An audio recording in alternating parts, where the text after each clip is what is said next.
Bismillahirrahmanirrahim. Assalamualaikum warahmatullahi wabarakatuh. Alhamdulillahirabbil alamin.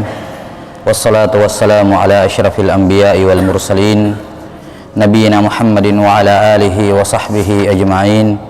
Asyhadu an la ilaha illallah wahdahu la syarikalah wa asyhadu anna Muhammadan abduhu wa rasuluh. Allahumma la ilma lana illa ma 'allamtana innaka antal alimul hakim. Allahumma faqihna fi dinik wa 'allimna ma yanfa'una warzuqna al-ikhlasa fil qawli wal 'amal wa zidna ilman ya arhamar rahimin. Kita lanjutkan penjelasan dari kitab Riyadhus Shalihin karya Al-Hafidz Abu Zakaria Yahya bin Syaraf An-Nawawi rahimahullah yang wafat tahun 676 Hijriah.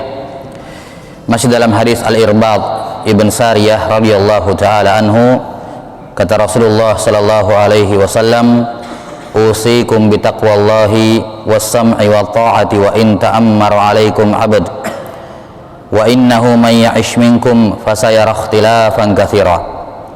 Sesungguhnya atau aku berwasiat memerintahkan kalian untuk bertakwa kepada Allah Subhanahu wa taala, untuk mendengar dan patuh kepada penguasa walaupun yang memerintah kalian adalah seorang budak, dan siapa saja di antara kalian yang hidup sepeninggalku, dia akan melihat perselisihan yang sangat banyak.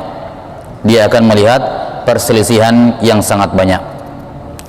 Dan perselisihan ini mencakup perselisihan dalam masalah dalam perkara-perkara yang sifatnya fundamental, yang sifatnya usul berkenaan dengan akidah, ataukah perselisihannya berkenaan dengan amaliyah, ibadah, ya, perbedaan dalam pemahaman.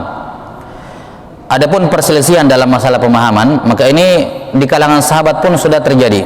Bahkan ketika Nabi Muhammad SAW masih hidup, sebagaimana sudah kita sebutkan pada pertemuan sebelumnya, perbedaan pandangan antara Ammar bin Yasir dengan Umar ibn Khattab ketika mereka berdua junub dan tidak mendapati air, ya.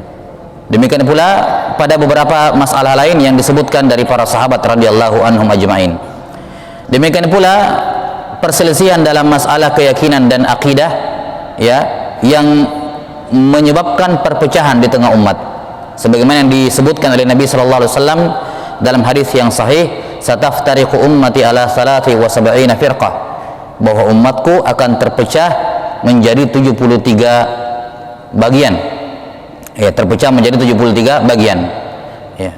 Maka ini termasuk perselisihan yang akan terjadi setelah zamannya Nabi sallallahu alaihi wasallam, yang dimulai sejak dari zamannya, ya, muncul bibitnya dari zamannya Umar bin Khattab radhiyallahu an, ya, yang menyebabkan beliau terbunuh, kemudian semakin membesar di zaman-zaman setelahnya, ya, di zaman-zaman setelahnya, di zaman Utsman bin Affan, di zaman Ali bin Abi Thalib, dan zaman-zaman setelahnya.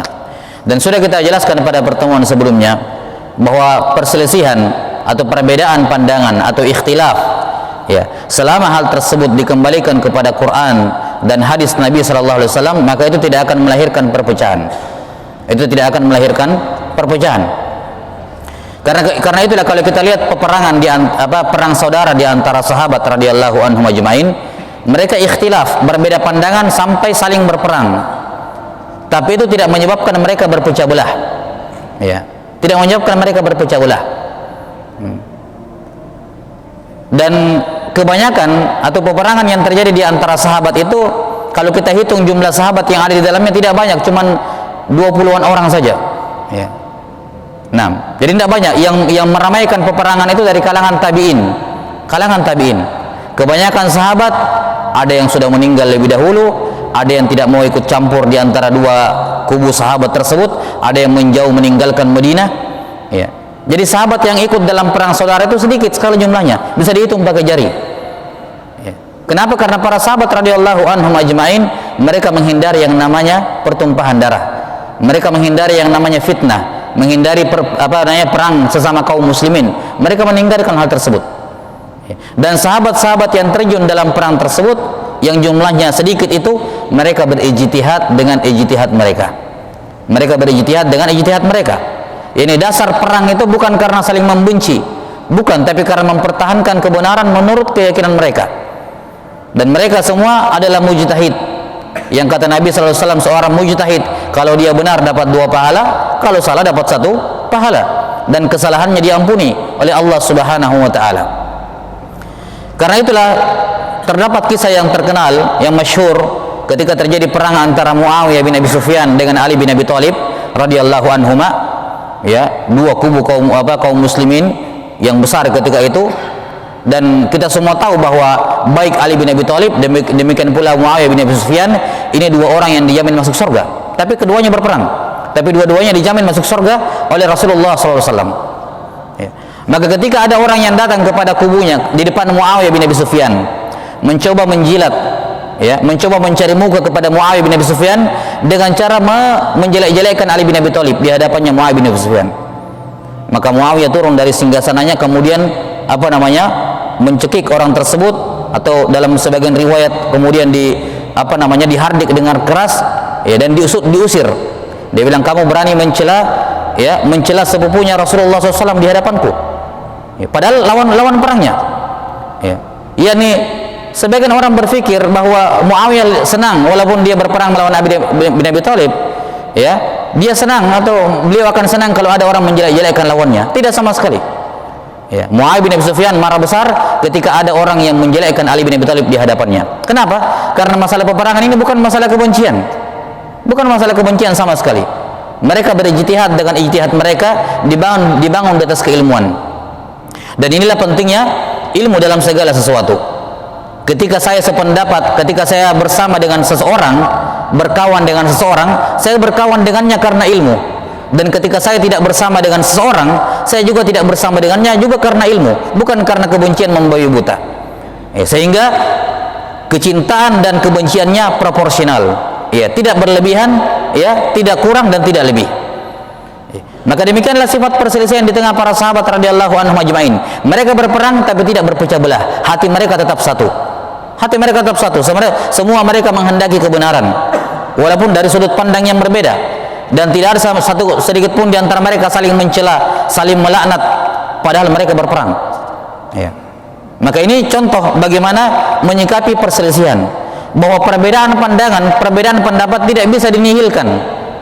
Perbedaan pendapat yang sudah ada sampai di zaman sekarang, dari 14 abad yang lalu tentang masalah tata cara ibadah, itu tidak bisa dinihilkan, tidak bisa diabaikan dan kemudian dikatakan kita semua harus bersatu di atas satu cara yang sama. Tidak mungkin. Ya.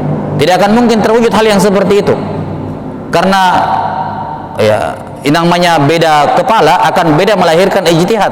Kalau memang mereka adalah seorang mujtahid, ya, maka yang ada adalah bagaimana seorang mengikat persatuan di atas perbedaan. Ya, bagaimana seorang mengikat persatuan di atas perbedaan dalam tata cara ibadah, namun akidahnya tetap sama. Dan kapan akidah sama, walaupun tata caranya ibadahnya berbeda, itu bukan merupakan bentuk perpecah belahan. Karena itulah butuh dibedakan antara berbeda pendapat dengan berpecah. Yang diharamkan dalam Islam adalah berpecah belah, sementara berbeda pendapat adalah hal yang diizinkan, diberikan keringanan untuk berbeda pendapat. Ya, kata Nabi SAW pada wasiat setelahnya, kalian akan melihat perselisihan yang sangat banyak sepeninggalku, akan banyak nanti perselisihan. Ya. Kemudian disebutkan setelahnya apa solusi? Apa solusi untuk bisa selamat dari perpecahan ini? Dari perselisihan ini? Kata beliau, fa'alaikum bisunnati wa sunnatil khulafa'ir rasyidin al-mahdiyyin addu 'alaiha bin nawajidh.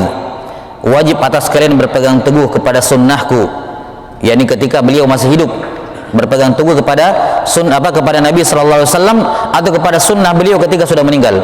Wa sunnatil khulafa'ir rasyidin al-mahdiyyin, dan juga berpegang teguh kepada sunnahnya keempat khalifah yang mendapatkan petunjuk dari Allah, ya, Abu Bakar, Abdullah ibn Utsman, Umar ibn Khattab, Utsman bin Affan, dan Ali bin Abi Thalib radhiyallahu anhum ajmain. Addu 'alaiha bin nawajidh, gigitlah ia di sini kembali kepada sunnah Nabi dan sunnahnya keempat khalifah, karena ini satu paket. Sunnah Nabi dengan sunnah khalifah itu satu paket, tidak terpisahkan. Siapa yang mengikuti sunnah Nabi tapi menyelisihi keempat khalifah, maka dia tidak mengikuti sunnah Nabi. Demikian pula sebaliknya, mengklaim mengikuti keempat khalifah tapi tidak mengikuti sunnah Nabi, juga tidak. Ini satu kesatuan. satu kesatuan. Allah Subhanahu wa taala berfirman, "Wa may yushaqiqir rasula min ba'di ma tabayyana lahul huda wa yattabi' ghayra sabilil mu'minin nuwallihi ma tawalla wa nuslihi jahannam wa sa'at masira." Siapa yang mendurhakai ar-rasul? Dosa yang pertama, mendurhakai ar-rasul. Dosa yang kedua, wa yattabi' ghayra sabilil mu'minin, mengikuti atau dia tidak mengikuti jalannya orang beriman. Dan yang dimaksud orang beriman ketika turunnya ayat ini adalah para sahabat tentunya. Jadi siapa yang mendurhakai Rasul dan tidak mengikuti jalannya para sahabat, kami akan membuat dia tersesat dalam kebingungan, dalam kesesatannya, dan akan kami masukkan mereka ke dalam neraka jahanam. Kata para ulama menjelaskan bahwa mendurhakai Rasul itu satu paket dengan tidak mengikuti jalannya para sahabat. Siapa yang mendurhakai Rasul, maka berarti dia tidak mengikuti jalannya para sahabat, dan siapa yang tidak mengikuti jalannya sahabat berarti dia mendurhakai Rasul. Karena itulah ajaran Islam kita itu tidak sepenuhnya, tidak bisa kita katakan bahwa yang namanya ajaran Islam itu hanya apa yang datang dari Nabi SAW saja, tidak. Tapi juga yang datang dari para sahabat radhiyallahu anhum. Ya. Karena itulah sudah disebutkan sebelumnya ketika memberikan definisi sunnah, ya, di awal bab ketika kita membawakan ucapan dari Ibnu Rajab rahimahullah tentang definisi sunnah, beliau mensinonimkan sunnah dengan Islam. Mensinonimkan sunnah dengan Islam, di mana sunnah adalah semua yang datang dari Nabi dan para sahabatnya. Jadi bukan hanya dari Nabi saja, tapi dari para sahabat juga. Itu bagian dari ajaran Islam. Karena itulah kalau kita melihat amalan-amalan para ulama atau pendapat-pendapat para ulama, mereka tidak melepaskan antara sunnah Nabi SAW dengan apa? Dengan amalan para sahabat radhiyallahu anhum ajma'in. Itu semua bagian dari ajaran Islam. Itu bagian dari khazanah keilmuan dalam Islam. Sunnah Nabi dan juga apa? Sunnahnya para sahabat, amalannya para sahabat radhiyallahu anhum ajma'in. Ya. Az-Zuhri rahimahullahu taala ketika diperintahkan oleh Khalifah Umar ibn Abdul Aziz, kata Umar ibn Abdul Aziz kepada Az-Zuhri, ya, Muhammad ibn Syihab, kata beliau, kamu kumpulkan semua hadis-hadis Nabi yang tersebar di dunia ini. Saya khawatir akan hilang hadis Nabi SAW. Ya. Maka beliau pun berkeliling, Az-Zuhri rahimahullah keliling di berbagai negeri-negeri kaum muslimin mengumpulkan hadis-hadis Nabi sallallahu alaihi wasallam. Setelah beliau menghimpun semua hadis-hadis Rasulullah, beliau beralih kepada menghimpun semua fatwa-fatwa, ucapan-ucapan dan amalan para sahabat. Kenapa? Karena kata Az-Zuhri itu termasuk sunnah. Itu termasuk sunnah. Jadi bagian dari ajaran Islam itu adalah amalannya para sahabat radhiyallahu anhum ajma'in. Karena itulah kaum muslimin sampai sekarang sholat tarawih berjamaah 30 malam berturut-turut. Sunnahnya siapa? Siapa yang pertama kali memunculkan sholat berjamaah, sholat tarawih berjamaah 30 malam berturut-turut? Bukan Nabi Muhammad SAW. Yang pertama kali melakukannya adalah Umar bin Khattab, dan beliau adalah salah seorang dari 4 khalifah. Dan para ulama mengamalkan sunnahnya. Tidak ada ulama yang menolak, mengatakan tidak perlu sholat tarawih berjamaah 30 malam berturut-turut karena Nabi tidak pernah mengerjakannya. Betul, Nabi SAW tidak pernah mengerjakannya, tapi Umar bin Khattab mengerjakannya. Umar bin Khattab yang pertama kali memerintahkan kepada Ubay bin Ka'ab untuk mengimami para sahabat di malam-malam Ramadan. Itu sunnah khalifah. Demikian pula tidak ada ulama, ya, di zaman tabi'ut tabi'in yang mengingkari adanya azan pertama dalam sholat Jumat. Kenapa? Siapa yang pertama kali memunculkan? Apakah ada di zaman Nabi SAW azan pertama dalam sholat Jumat? Tidak ada. Tapi kenapa tidak ada ulama yang mengingkari? Karena itu amalan Utsman bin Affan radhiyallahu an. Ya, tidak bisa dikatakan ini perkara yang bidah karena Nabi tidak mengerjakannya. Tidak. Karena Islam tidak simpel seperti itu, bahwa Islam hanya Quran dan Sunnah saja. Tidak sama sekali. Islam adalah Quran, Sunnah, dan amalan para sahabat. Ya, amalan para sahabat. Kenapa? Karena cara memahami Al-Quran dan Sunnah yang benar adalah sesuai dengan pemahamannya para sahabat. Maka pemahaman mereka, fatwa mereka itu tidak bisa dikesampingkan. Mereka adalah orang yang paling tahu tentang sunnah Nabi SAW. Siapa yang paling tahu tentang Al-Quran kalau bukan mereka? Yang paling paham tentang tafsir kalau bukan mereka? Yang paling paham tentang sabda Nabi SAW kalau bukan mereka? Ya, mereka yang paling tahu. Maka cara memahami Quran dan sunnah sesuai dengan apa? Pemahaman mereka.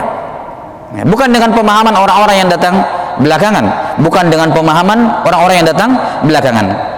Karena itulah Nabi SAW mewanti-wanti, berpegang teguh kepada sunnahku dan sunnah keempat khalifah. Sunnah keempat khalifah. Penulisan Al-Quran dikumpulkan jadi satu. Apakah ada di zaman Nabi sallallahu alaihi wasallam? Tidak. Bahkan di zaman Nabi sallallahu alaihi wasallam atau penulisan Quran, apakah ada di zaman Nabi sallallahu alaihi wasallam dibukukan jadi satu? Tidak ada sama sekali. Apakah dikatakan bidah? Tidak. Padahal yang pertama kali memulai penulisan Quran, yakni digabungkan jadi satu, adalah Abu Bakar As-Siddiq radhiyallahu an, yang kemudian disempurnakan pada zamannya Utsman bin Affan. Kenapa bukan bidah? Karena ini amalan para sahabat. Ini adalah amalannya para sahabat radhiyallahu anhum ajma'in. Ya. Demikian pula menulis hadis. Siapa yang pertama kali menulis hadis? Di zaman Nabi Muhammad SAW masih hidup, ya. Pada awal-awal Islam, beliau justru melarang menulis hadis. Tidak boleh, la taktubu anni, jangan tulis ucapanku, karena khawatir bercampur dengan Quran nanti. Karena Quran zaman itu juga ditulis, tapi masih di lembaran-lembaran. Setiap orang punya lembaran masing-masing, belum disatukan menjadi buku, ya, menjadi mushaf. Nanti di zamannya Abu Bakar dan disempurnakan di zamannya Utsman, baru dijadikan satu mushaf. Ya. Penulisan hadis secara khusus, ya, ada yang mengatakan dimulai pada tahun 100 Hijriah di zamannya Az-Zuhri tadi, dan ada yang mengatakan sebelumnya, tapi tidak ada di zaman Nabi sallallahu alaihi wasallam. Nah, maka ini menunjukkan kepada kita bahwa sunnah para sahabat itu bahagian dari ajaran Islam. Tidak bisa seorang mengatakan semua amalan yang tidak dikerjakan oleh Nabi sallallahu alaihi wasallam berarti bukan Islam. Tidak. Kita katakan semua amalan yang tidak dikerjakan oleh Nabi sallallahu alaihi wasallam, tapi kalau ada dikerjakan oleh sahabat, maka itu bagian dari Islam. Itu bagian dari Islam. Ya.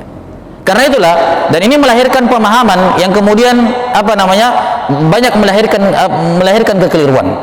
Karena membatasi ajaran Islam itu hanya pada Quran dan hadis, sehingga lahirlah berbagai macam bentuk amalan-amalan yang Nabi tidak pernah kerjakan, tapi sahabat mengerjakannya, kemudian divonis semuanya dengan bid'ah. Hanya gara-gara Nabi SAW tidak pernah mengerjakannya.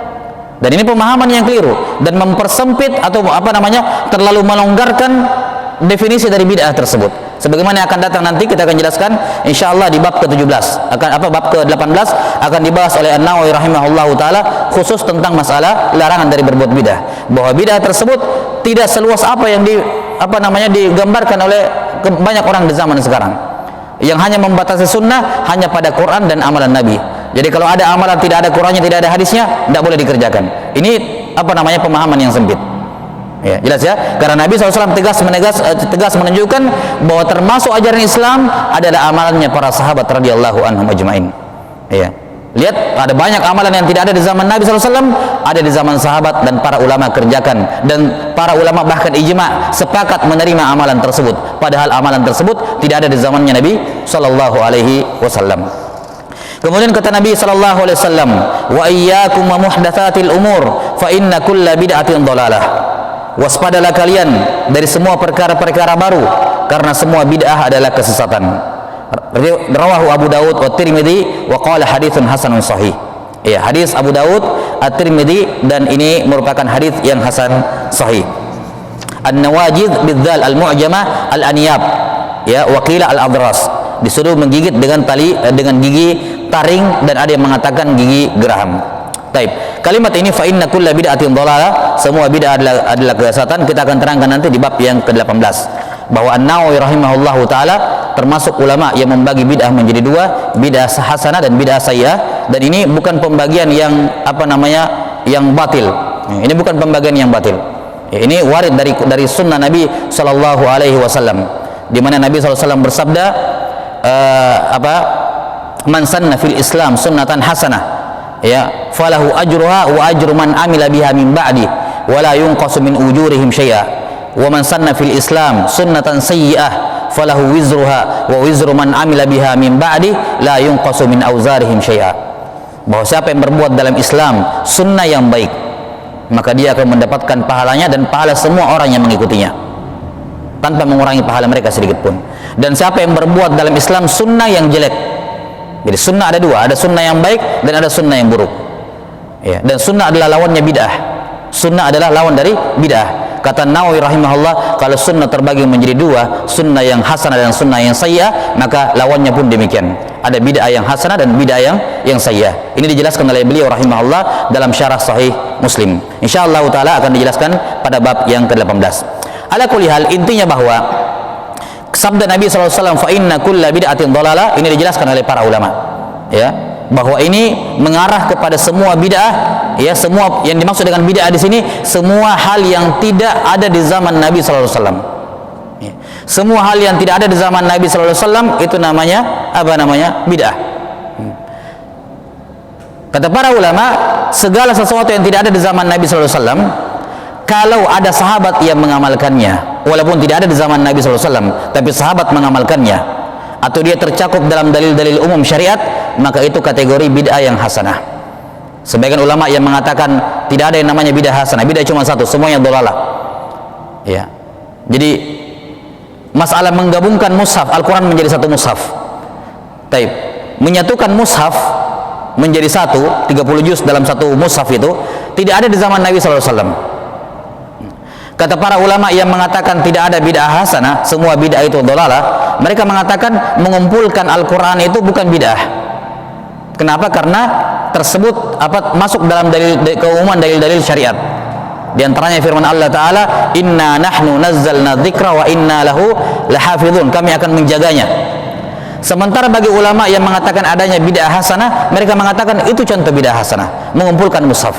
Kenapa? Karena itu tidak ada di zaman Nabi SAW. Tidak pernah dikerjakan di zaman Nabi SAW mengumpulkan mushaf, tapi sahabat mengerjakannya dan para ulama sepakat untuk membenarkannya. Kalau begitu, itu perkara baru yang baik. Jelas sampai sini? Maka ini hanya dari dua sudut pandang, masing-masing memandang dua sudut pandang yang berbeda. Iya. Wallahu a'lam bishawab, akan diterangkan pada bab yang ke-18. Kata beliau rahimahullahu taala, as-salis, hadis yang ketiga. An Abi Hurairah radhiyallahu anhu anna Rasulullah sallallahu alaihi wasallam qala, kullu ummati yadkhuluna al-jannata illa man aba.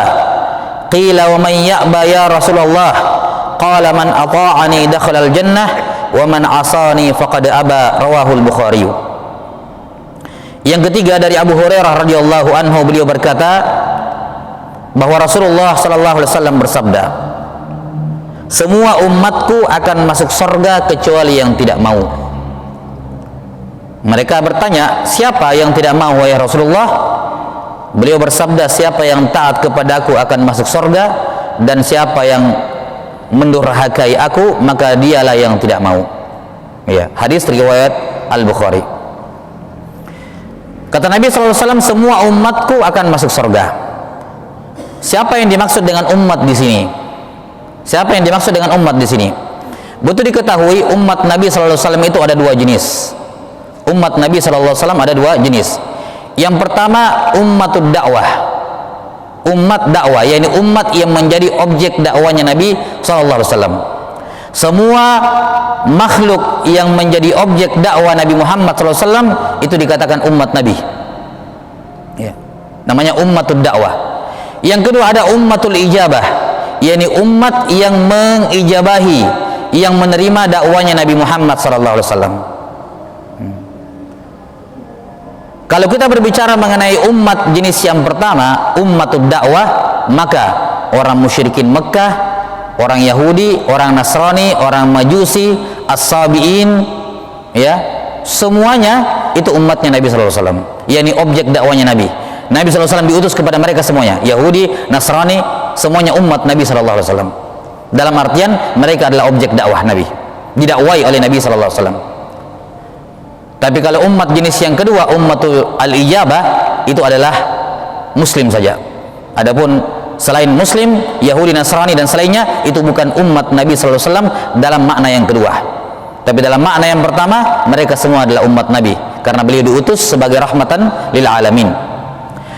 Dari dua makna umat ini, makna yang dimaksud dalam hadis ini adalah makna yang pertama, yakni ummatud dakwah.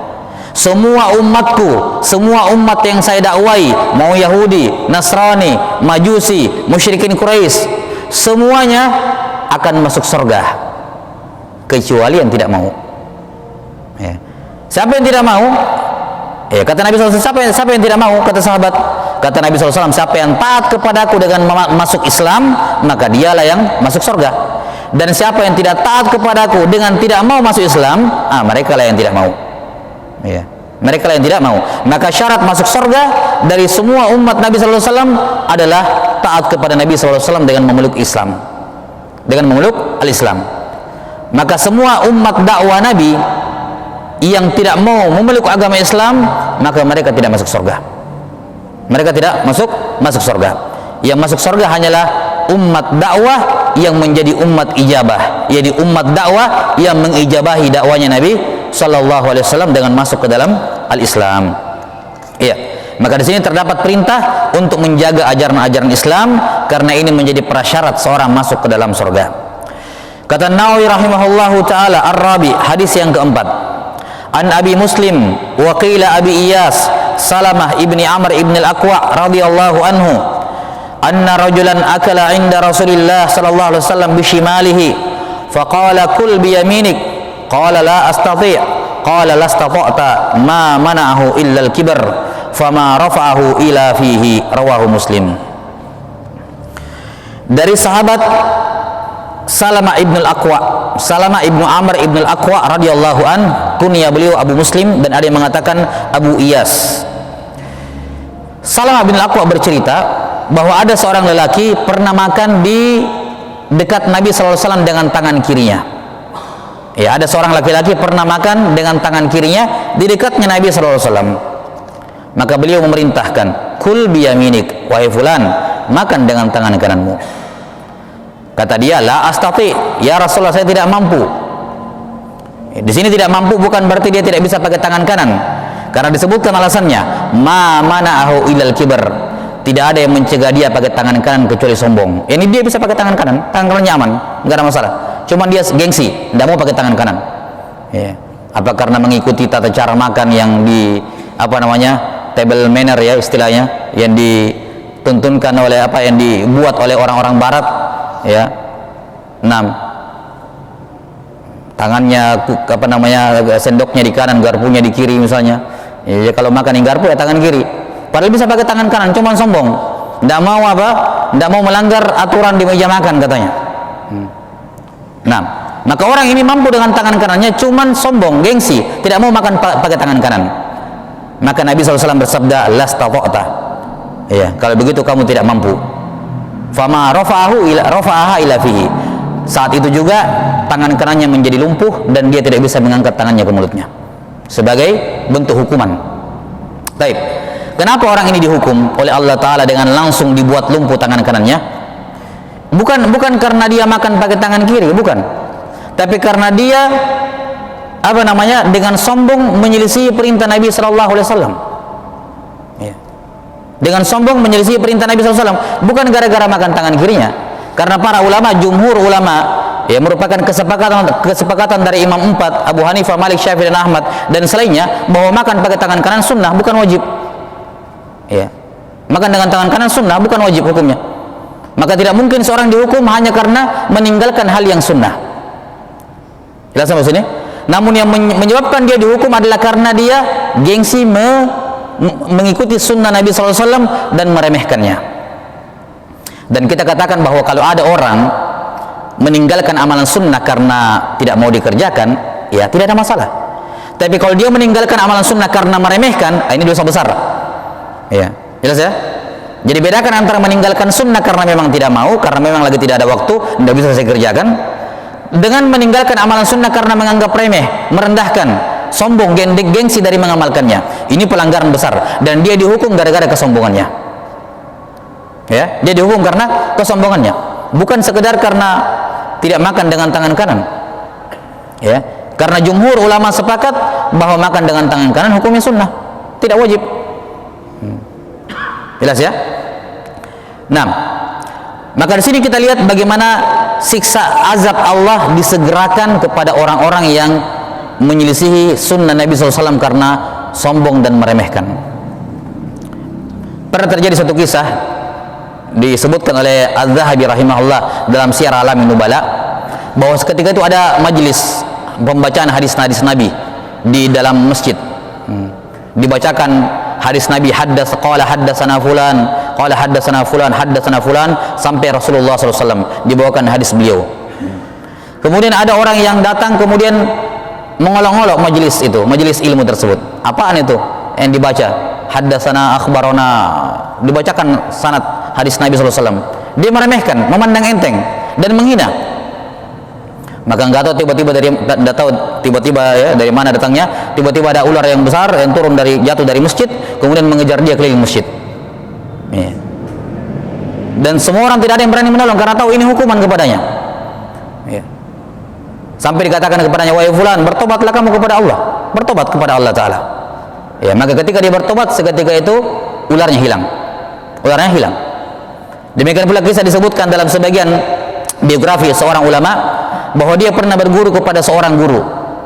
Bertahun-tahun dia berguru, dia tidak pernah melihat mukanya gurunya. Gurunya dia apa? Ditirai. Gurunya ditirai, di sebelah, dia di sininya. Laki-laki gurunya. Tapi tidak pernah melihat. Nah, ketika dia mau pulang, selesai belajarnya, dia mengatakan, wahai Syekh, saya sudah selesai belajar, saya mau pulang. Izinkan saya melihat wajahmu. Ya, setidaknya nanti ketemu di tengah jalan, tidak kenal. Ya. Maka si guru kemudian membuka tabirnya, kemudian dilihat kepalanya kepala keledai. Ya. Kepala apa? Keledai. Badan tapi kepalanya kepala keledai. Kemudian dia mengatakan, wahai putraku, ya, jangan pernah mendahului imam ketika bangkit dari ruku. Ya, karena dulu saya pernah mendengar hadis Nabi SAW bahwa orang yang mengangkat, hendaknya lah takut orang yang mengangkat kepalanya sebelum imam, Allah akan merubah kepalanya menjadi keledai. Saya dulu anggap ini hadis, masa sih mungkin terjadi, mana ada orang bisa berubah kepalanya jadi keledai. Maka saya pun satu kali mencoba melanggar perintah ini, kemudian Allah Ta'ala merubah kepala saya menjadi keledai. Nah, maka ini lihat bagaimana Allah Ta'ala menyegerakan siksaan di dunia bagi orang-orang yang melanggar sunnah Nabi SAW dalam bentuk meremehkan dan bersombong darinya. Nah, wallahu ta'ala a'lam bissawab. Nasallallahu ta'ala yu'allimana mimma yanfa'una wa ayyanfa'ana bima 'allamana. Innahu waliyyu dzalika wal qadiru alaih. Subhanakallahumma bihamdik asyhadu an la ilaha illa anta astaghfiruka wa atubu ilaik. Sallallahu ala nabiyyina Muhammadin wa ala alihi wa sahbihi wasallam. Assalamualaikum warahmatullahi wabarakatuh. Ya.